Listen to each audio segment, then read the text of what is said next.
कोल्हापूरसह 6 जिल्ह्यांसाठी तत्कालीन सरन्यायाधीश भूषण गवई यांच्या हस्ते 18 ऑगस्टला सर्किट बेंचचे उद्घाटन झाले होते। या विरोधात अधिवक्ता रणजित बाबूराव निंबाळकर यांनी सर्वोच्च न्यायालयात याचिका प्रविष्ट करत सर्किट बेंच स्थापनेला विरोध केला होता। ही याचिका सर्वोच्च न्यायालयाने फेटाळली आहे। कोल्हापूर सर्किट बेंचमुळे मुंबई उच्च न्यायालयापासून लांब असलेल्या पक्षकारांना न्याय मिळणे सुलभ झाल्याचे निरीक्षण न्यायमूर्ती अरविंद कुमार आणि NV अंजारिया यांच्या खंडपीठाने नोंदवले। सॉलिसिटर जनरल तुषार मेहता, अधिवक्ता संदीप देशमुख यांनी सरकारची बाजू मांडली।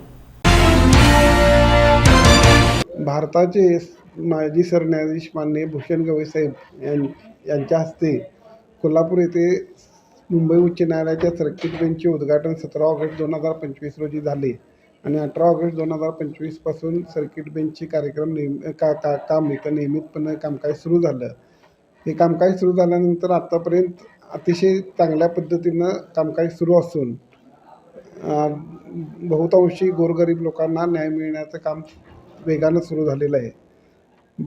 परंतु गेल्या काही दिवसापूर्वी रणजित बाबूराव निंबाळकर नामक व्यक्तीने सर्वोच्च न्यायालयामध्ये कोल्हापूर सर्किट बेंच स्थापनेच्या प्रक्रियेबाबत एक विरोध करणारी याचिका दाखल केलेली होती।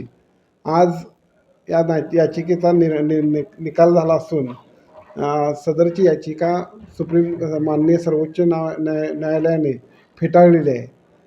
यामध्ये सर्वोच्च न्यायालयाने स्पष्टपणे म्हणलेलं आहे की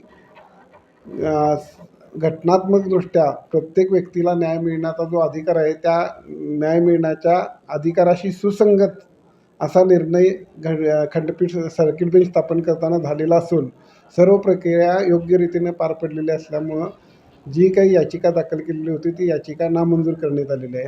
त्यामुळं आपलं जे सर्किट बेंच स्थापन झालेलं आहे, मुंबई उच्च न्यायालयाचं सर्किट बेंच स्थापन झालं आहे, ते संपूर्ण प्रक्रिया योग्य रीतीनं पार पडलेली असून आता जे काम चालू आहे ते काम अतिशय वेगानं, नवीन कामं पण दाखल भरपूर व्हायला लागलेले आहेत आणि निकाल होण्याचं कामांचं प्रमाण पण जास्त असून काही दिवसात या सर्किट बेंचचा विस्तार पण होत आहे। त्यामुळं निश्चितपणानं लवकरात लवकर सर्किट बेंचचं रूपांतर खंडपीठामध्ये होईल याबद्दल आम्ही आशावादी आहोत।